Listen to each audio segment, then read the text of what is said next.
killed a monster using geo-guessing. Yep, I'm serious. Go back and reread the title. I'm just as shocked as you probably are. I'm chronicling my story online to maybe give someone else hope, in case they're also stuck in a situation like I was. I'm speaking to a few people directly when I say, are you having the same reoccurring dream? The one that feels way too realistic. It's not just a dream. You have a time limit on your life. I'm sorry to break the news to you on this. But good news? It's not a death sentence. I beat it. Maybe you can too. To the rest of you, let me fill you in on what I'm talking about. Vivid dreams are the worst, no matter what. You could have a wonderful dream, and when it ends, it frustrates you that it wasn't real. On the other hand, a vivid nightmare sticks with you. Countless husbands have been given the cold shoulder over a dream's cheating, and many children swear the creature under their bed was right there. But when I tell you my dreams were vivid, please understand that I mean vivid. I can remember the very first night my dreams became vivid. It's not hard to remember what it was like. Though they happened in a different place every time, they all followed a very similar pattern. It always started on the street. I was standing on a street, staring at a home. Only, I knew it wasn't me. For one, I was way too tall in my dreams. Normally, I'm an average height guy. But in those dreams, I could tell that I was easily 7 feet tall, based on doorways and such. After moments of staring, I would then proceed up to the house. Most of the time, I just walked up to the house.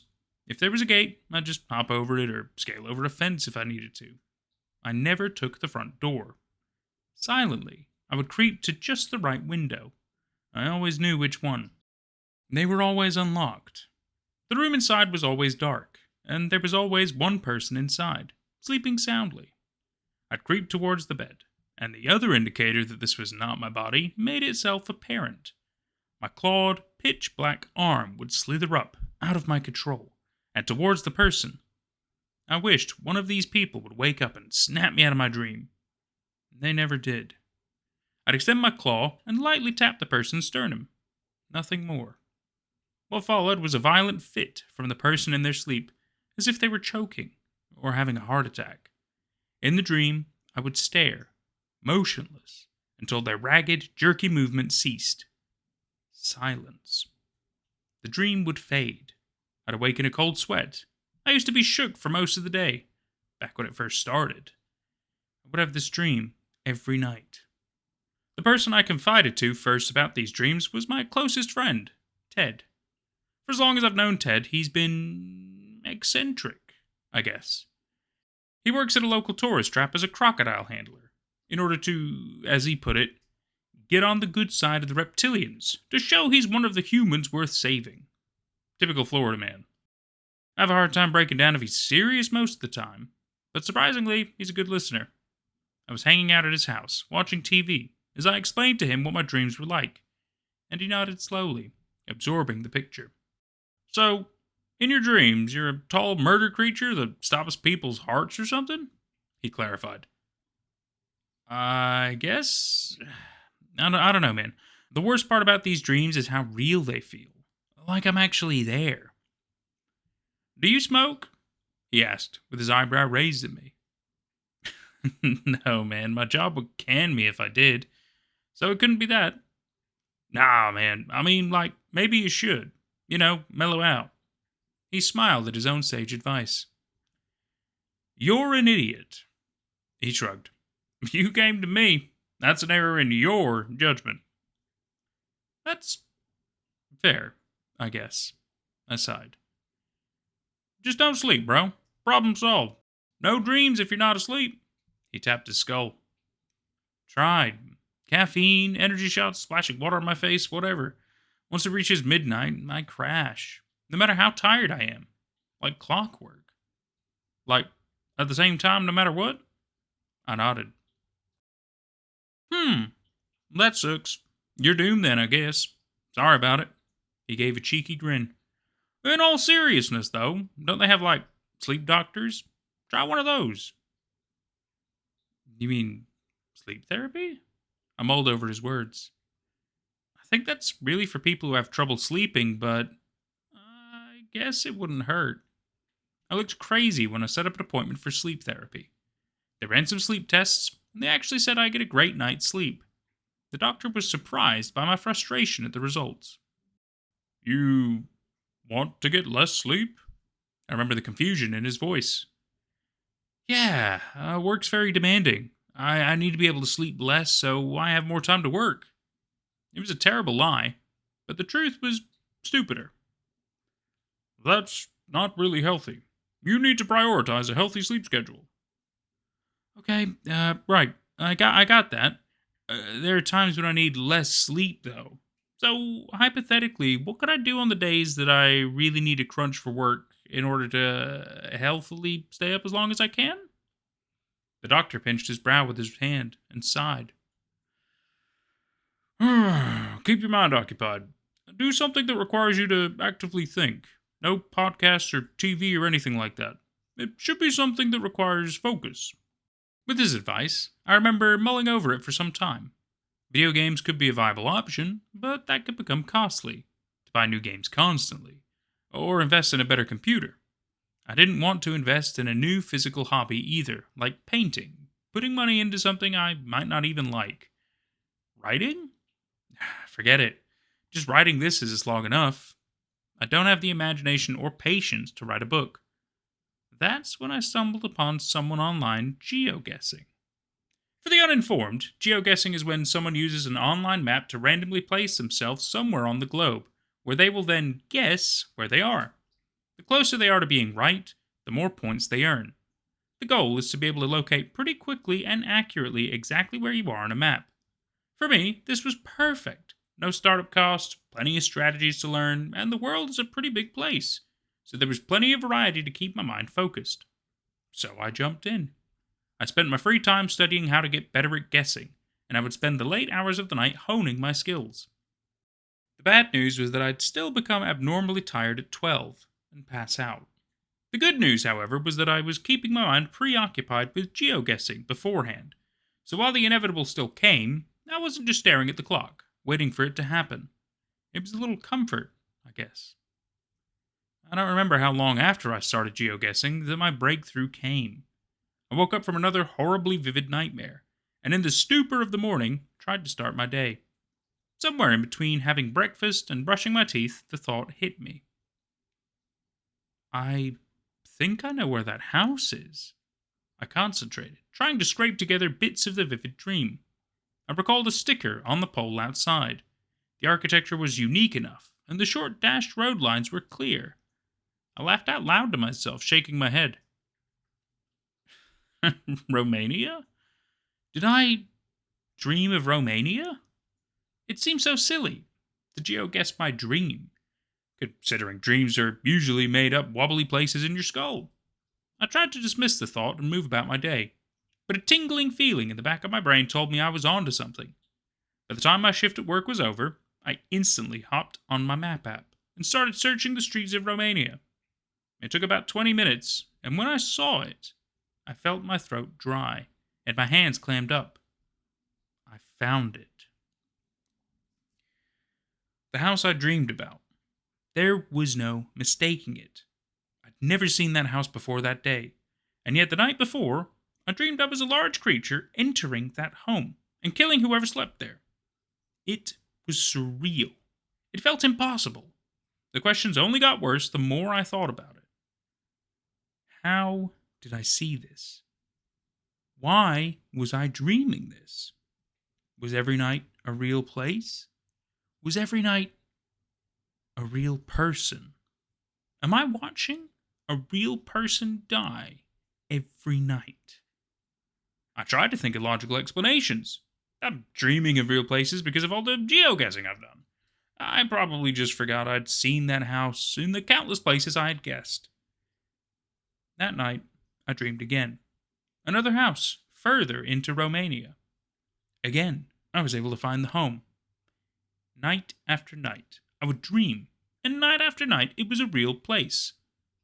By the end of the week, I'd created a line, each dot separated by miles, starting in Romania and ending in Hungary. At this point, there was something I had to do, to put a final nail in the coffin, so to speak. I know barely anything about Romania and Hungary, but through a process akin to pulling teeth, I was able to scrounge up some news about someone dying in their sleep. I recognized the picture of the man. He was in one of my dreams. I watched his last, sputtering breaths under a long, clawed hand. What do when you realize that every night you go to sleep, you're getting a front row show to someone's murder at the hands of a literal monster? For me, it was disassociation. A lot of ceiling staring. I wasn't exactly in the popular crowd at work, but even the few who would normally talk to me seemed to avoid me that week. Between my sunken eyes and thousand-yard stares, it was hard to imagine why. Now, I had answers to some of my previous questions, but these answers only led to more questions, which had enough of a pull to knock me out of my stupor. The big questions at that point were as follows. 1. Why am I seeing this? Why me? 2. What is this thing? I felt like a moron searching up things like, I dream of monsters killing people, but real. But cut me some slack. I just found out that monsters were real. Most of my results were a lot of people telling fake stories, pretending they're real. Imaginative, engaging, but not helpful. Days went by, and I was getting nowhere with my research. I continued to geoguess and map this thing's trip, and by that time, I was in the middle of Austria. Finally, my search for answers led me to a pretty off-the-path website, buried a few pages deep in my search engine.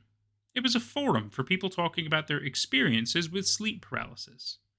The part that caught my eye the most was the section about sleep paralysis demons. In hindsight, it made so much sense. People unable to move, feeling a pressure on their chest, often seeing shadowy creatures. This was it. This website was what I was looking for. I quickly made an account and read through as many posts as I could, learning about the types of sleep paralysis demons and seeing if anyone shared a similar experience to mine. I was surprised to find just how many different types of sleep paralysis demons there were. Some saw witches, others saw literal devils on their chest, and some saw shadowy men in the corner of their rooms. Whatever they looked like, this forum had surmised that these demons feed off of the fear and energy of their host, without killing them. This left me confused. Then why is the demon that I see killing people? Digging a little deeper, I noticed that some people were asking questions about a demon that closely followed what I was seeing. They'd have dreams about other people being killed by some shadowy creature, and they would always see the dream from the perspective of the demon.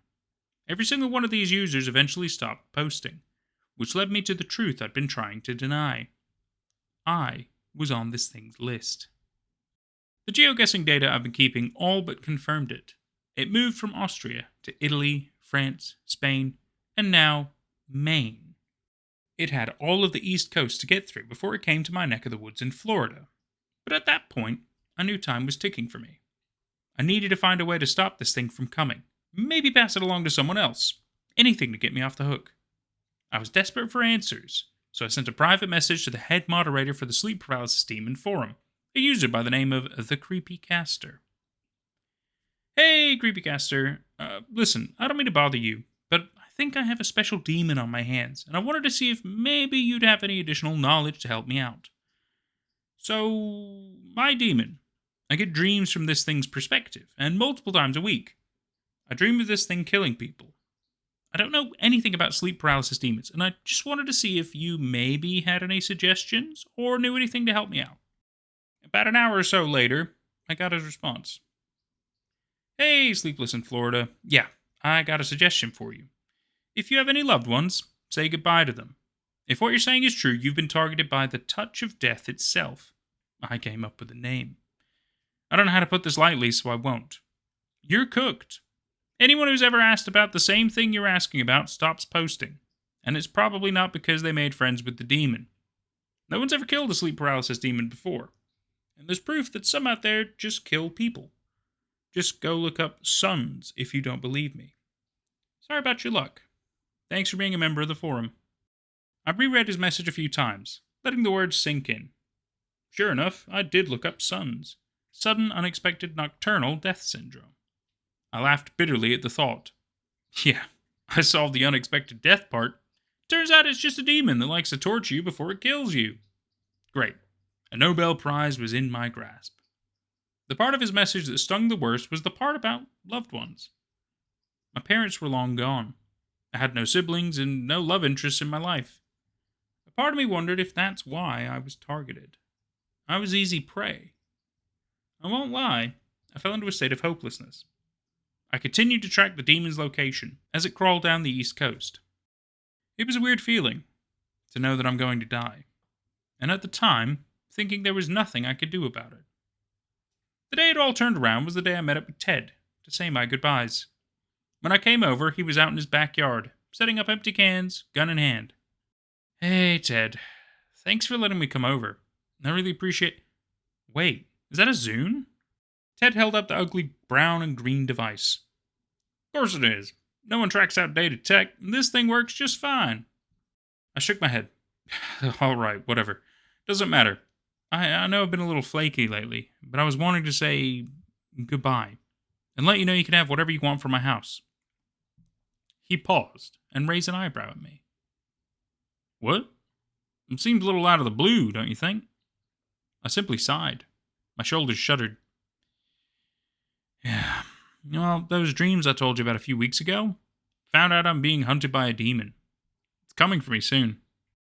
Normally, this would get a laugh out of someone, or they'd probably think I'm crazy. Ted, however, just nodded, like we were talking about the weather. How do you know this? Alright, I'll try to give you the short version. About 45 minutes later, I wrapped up my explanation. So yeah, it's on the way, and there's nothing I could do about it. So I wanted to give you some closure before it gets here. There was a heavy silence from Ted as he digested my words. Finally, he shrugged. You ain't dead yet. Actually, I think you have the best chance of taking this thing out.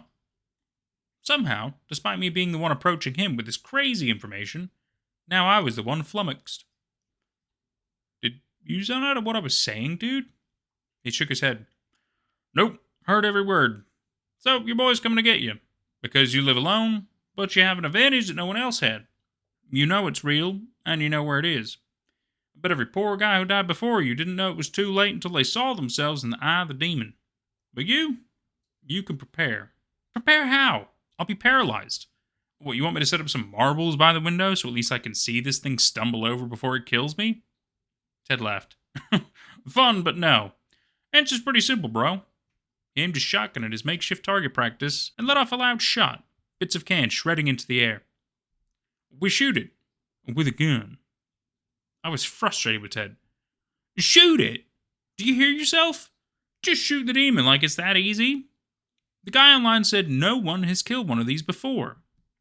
Yeah, dude, because no one had known it was coming before. You think people who were dying of this thing in the Middle Ages were geo-guessing the location of demons? Hell, man, they didn't even know that they should wash their hands. I bet they just wake up and say, yep, Paul died in his sleep because his humors were out of whack, or some garbage like that. He held up a shotgun slug. We can make history here. Be the first to bag a demon. Like I said, you ain't dead yet. So let's make a plan to keep it that way. We spent hours going over what could potentially be a way to save me. It felt ridiculous, but Ted was right. I might have been the first person to know where this thing was. Might have just been the knowledge we needed in order to actually do something about it. That night, when I left with a plan, there was still a bit of unease. But at that point, what other option did I have? Each morning, I continued to track where the creature was the night before. Once it reached Georgia, I remember letting Ted know it was close, and that the plan was on.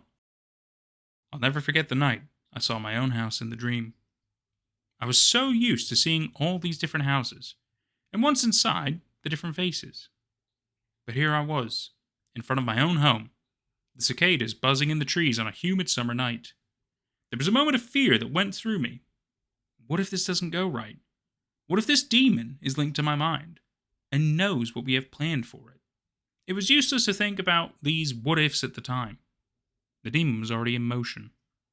I watched from its eyes as it approached my bedroom window. There, it stared down at me. I was staring at my own self, fast asleep in the bed. I watched the demon's hands grasp the base of the windowsill and slowly creep their way inside. Its eyes were locked on my sleeping frame the whole time, just as I had hoped. It moved its way to the side of my bed. No sound of footsteps, despite its towering frame. This was it. Do or die. The silence of the room was broken by the simple sound of a shotgun being racked. The demon's vision spun, and there, tucked in the corner of the room, was my buddy Ted, with his shotgun at the ready. He smiled. Buenos dias, you ugly mother. I don't know if it was the sound of the shotgun or the slug hitting the demon directly in the chest that woke me up. But in an instant, my vision shifted from the demon's point of view to my own, as I stared at the lumbering nightmare creature in my room. It had a solid shape, though slightly fuzzy at its edges, like when you squint looking at a light. I didn't have much time to sit in bed and admire my new friend. It was time to act. I grabbed the snare on a pole from under the covers. Ted's work let him keep most of his equipment, and quickly looped the snare around the thing's neck to hold it in place for another shot, without letting it get near us with its hands. I was able to bring the demon down to its knees, as it struggled, letting Ted line up a shot directly for its dome. Black tar leaked from the hole in the middle of its chest. Now, Ted! Now! Another rack of the shotgun, another ear-piercing noise as the slug found its mark, tunneling into the faceless head of the large figure. Immediately, its body went slack, as more black ooze bubbled from the hole in its head. The large demon collapsed onto the floor, with no apparent movement. Ted fired another 3 shots to make sure it wasn't just playing dead. Both of us stared at the body for an hour or so, unmoving, my hand firmly on the snare pole, and Ted at the ready to put more lead into the demon. But it didn't move. The fuzzy-edged body lay in a pool of black tar, as still as the night itself. I broke the silence as I heard the birdsong outside, signifying the approach of morning. Oh, we just gave an audience one hell of a dream, I sputtered. Ted smiled back. Well, we probably just saved a whole bunch of people, didn't we? I nodded. Probably. Now help me move this thing out back. Oh, don't touch his hands either. Don't know if they're still lethal. We dragged that thing out to my backyard, and buried it in a hole we finished digging a week or so earlier. I haven't had a dream since. And that was I Killed a Monster Using Geo-guessing by Lime Time Live. Immediately makes me think of LimeWire. Talk about a weird blast from the past. I found this story to be quite interesting and unique, and quite interesting really. I think it's amazing that it's quite a long, drawn out story, a lot of cool build up, a lot of figuring things out, logicking kind of situations. I found it to be I mean, some people might be like, oh, it takes a long time to get to the great part, and then it just suddenly ends. It's like, well, yeah, but I mean, that's the thing, right? So a lot of things, if they could be killed, they made a Florida man, they're probably going to have a bad time, right? So I don't know what you can really expect out of that kind of a situation. I found it. I found it all just I really don't know how else to kind of say it. It's just a well thought out and well executed kind of a story. I do apologize for the strange camera work we got going on here. This is technically off of my phone, using it as a kind of webcam link to the Streamlabs OBS that I use, and it does work fairly well, as you can tell. Like, quality wise, it's really nice. It's just I don't really have a mount for it, so I am holding it right now. Sorry for that if you weren't ready for it. I just want to kind of prove that I was doing that. Yeah, it's kind of creepy. You see the closet in the background. I'm a little worried that like something's gonna go on back there while I'm doing this, and I won't even notice it. Because annoyingly, although I have 2 screens, the second one isn't powered at the moment because we're having some cable issues, and yeah, so blah blah blah blah blah. There's all kinds of stuff I'm sure I could tell you, but let's get back to the important shit. So this story also had some really interesting things I want to kind of talk about. One of them, for example, is Suns, which I was like, oh well, that's I've heard of Suns before, but I've also heard of like SADs. I've heard of like a couple of different versions. I think SDC as well is one. But yeah, so the sudden unexplained nocturnal death syndrome, really interesting. There's actually a pretty interesting, quite a big article with all kinds of interesting anecdotes and stories and things of that kind of nature. Done by the American Heart Association, and I will go ahead and pop a link in the description below if you want to have a read through. It's got a lot. It's got a lot going on, but if you're really curious about that kind of stuff, it's a real thing, and it's quite interesting. Obviously, not the dying to sleep paralysis demon part, but the fact that like you can die in your sleep. Which, don't be afraid. It's not exactly a very common thing, of course. But it can happen, not to everybody. So please don't lose sleep over this. Let's see. Things that this made me think about, because I do want to talk about the geo-guessing aspect as well a little bit, but I'll kind of double back around to that at the end because I've got some potential links that will be quite fun. So the first thing, weirdly, this made me think of was the Babadook, which he's not exactly a sleep paralysis demon. But the connection is that he kind of forecasts who he's going to kill and how, right? Through the use of of the book, right? The weird little pop up book that the Babadook has, which is really interesting. So yet again, there's like this forecasting of how the death happens, and in some ways, I guess some of the appearances are quite similar. He can be quite tall, he can be quite eerie, and he does tend to attack people in their sleep in a like hallucinatory manner, which yet again kind of lines up with this. Funnily enough, I decided to kind of look up movies with like sleep paralysis demons. Weirdly, I didn't know many. I'll kind of list off a couple here that I'm going to have to start watching because I had no idea these existed. So we have Mara, we have Nightmare, very appropriate, and we have Slumber. There's also apparently Dead Awake. There seems to be quite a fair few. I haven't seen any of those, so I know they're going on my list, which for sure will be pretty awesome. But otherwise, the one that also really kind of stuck out to me that probably connects the most in this would probably be A Nightmare on Elm Street. And that's simply because Freddy specifically attacks people in their dreams / nightmares, which has the dream connection right there, right? And what's really awesome is that if he kills you in your dream, that means you die in real life, right? It's a pretty fun thing, and yet again, while you're asleep, it's not like you can physically run away from him. You're in dream form, right? So he has the upper hand in the dream world because he can really mess you up. It's his realm and everything like that. Very awesome film. If you haven't seen this from the 1980s, so it's a little outdated maybe for some of you younger people, but it's a great horror film, great slasher horror film with a lot of weird stuff going on. Many sequels. One such including Freddy versus Jason, which is it's Freddy versus Jason Voorhees, and that was a pretty funny movie. Really out there, really bizarre, but you know, crossovers happen, right? And to be fair, it was fine. It was totally fine. It was just fun little thing. Yeah. Let's see. Something else that I decided to kind of look into was sleep paralysis demons, because I was like, I mean, to my understanding, sleep paralysis demons are they're hallucinations, right? I didn't think there was actual bestiography or whatever. That's probably not the word. Bestiary. That's probably the better word for it. Of the demons you might encounter and stuff like that. Because I'm like, well, if they're all made up individually based on people's, individual brains and stuff like that, there's no way that there would be any connections. That would be weird. And sure enough, of course, I'm very much correct. Sleep paralysis demons, also known as old hag syndrome or nightmare incubus. That's also a little fun fact for you right there. Old hag syndrome or nightmare incubus. Not nightmare succubus. No. Specifically nightmare incubus, which is the male version of a succubus, if you did not know that. You probably hear the word succubus more than you do incubus, which is also hilariously a pretty cool band from from back in my high school days I used to listen to. When it comes to the geo-guessing aspect, right? So I know about geo-guessing. I know some people who do things like geocaching and things like that. And then there was quite a popular trend ways back. I think it was called randonauting, something like that. And it's first of all, even if it still exists, I don't know if it does, to be honest. Don't do it. There's been some crazy stories related to randonauting, including the one that ended up making like news headlines and stuff like that. And actually now has like a Netflix documentary about like these kids who were doing a randonaut. Basically, it sounds exactly like geoguessing, where it kind of gives you a place to. Okay, so it's not exactly the same.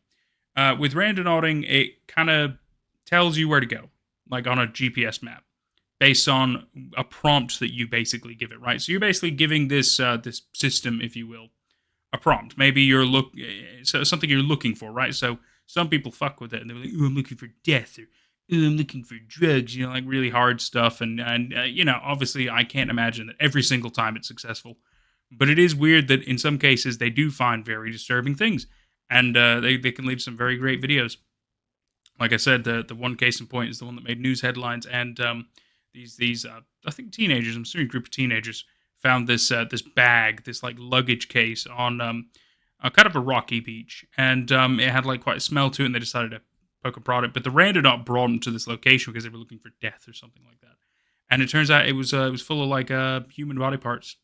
It's pretty fucking wild. Pretty great documentary, great, interesting, weird, crazy, fucked up story. Yeah, so it's pretty weird. So yeah, I even tried a little bit of randonauting. I didn't really have very much luck. I don't think I ever put the video out on Badlands Boys. I'll have to have a look, because if I did, I'll pop a link for you if you want to see how that went. But I guarantee you, it did not go very well. Anyway, it was kind of boring. It was not super fun. I do like the idea of geo-guessing, trying to figure out certain things. It makes me think of Geoguesser, for example, which is a fun thing I wanted to try out with, funnily enough, with my dad, actually. I think that'd be pretty great, because he's been to quite a number of countries in his life.